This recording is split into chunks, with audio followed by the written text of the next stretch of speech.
അബൂബക്കർ സിദ്ദീഖ് റളിയല്ലാഹു അൻഹുവിനെ ഒരിക്കൽ യാദൃശ്ചികമായി രാത്രികാലത്ത് സയ്യിദുന ഉമറുൽ ഫാറൂഖ് റളിയല്ലാഹു അൻഹു കാണുന്നുണ്ട്. ഖലീഫയായി രാജപദം അലങ്കരിക്കുന്ന അബൂബക്കർ സിദ്ദീഖ് റളിയല്ലാഹു അൻഹുവിനെ രാത്രികാലത്ത് കരിമ്പുടം പൊതിച്ചിങ്ങനെ നടന്നു പോകുന്നത് കാണുമ്പോ സയ്യിദുന ഉമറുൽ ഫാറൂഖ് അത്ഭുതത്തോടെ പുറകെ കൂടിനാൻ എങ്ങോട്ട് പോകുന്നു എന്നറിയാൻ.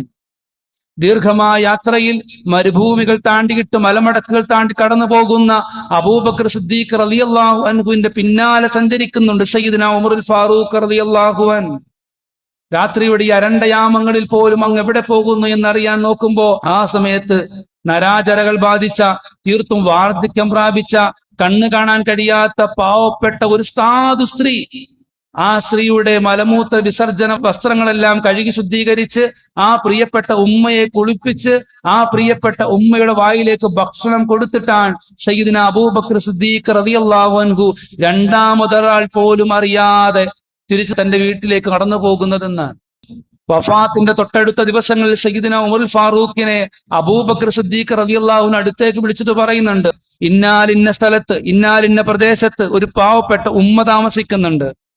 ചോർന്നൊലിക്കുന്ന ഒരു വീടിന്റെ ചുവട്ടിലായി നരാചരകൾ ബാധിച്ച, ശരീരം വല്ലാണ്ട് തളർന്നു പോയ, അവശയായി മാറിയ ഒരു പ്രിയപ്പെട്ട ഉമ്മ ഇരിക്കുന്നുണ്ട്. ആ പ്രിയപ്പെട്ട ഉമ്മയെയും നിങ്ങൾ കാണാതെ പോകരുതേ എന്ന് സയ്യിദുന ഉമറുൽ ഫാറൂഖ് റളിയല്ലാഹു അൻഹുവിനെ അബൂബക്കർ സിദ്ദീഖ് തങ്ങൾ ഉണർത്തി കൊടുക്കുന്നുണ്ട്.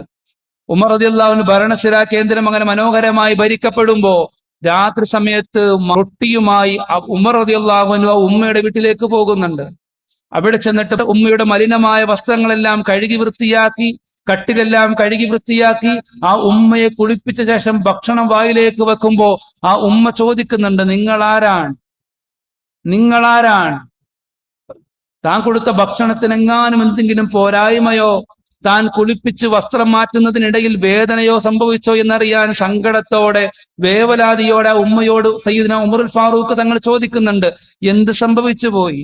നിങ്ങൾ അബൂബക്കർ സിദ്ദീഖ് അല്ല. അബൂബക്കർ സിദ്ദീഖിന് അറിയാം എനിക്ക് പല്ലുകളില്ല എന്നറിയാം. അതുകൊണ്ട് തന്റെ ഭക്ഷണം നാലായി മുറിച്ച് അത് സ്വന്തം വായിൽ വെച്ച് ചവച്ചരച്ചിട്ട് മൃദുലമാക്കിയിട്ടാണ് അബൂബക്കർ സിദ്ദീഖ് എനിക്ക് ഭക്ഷണം തന്നിരുന്നത്.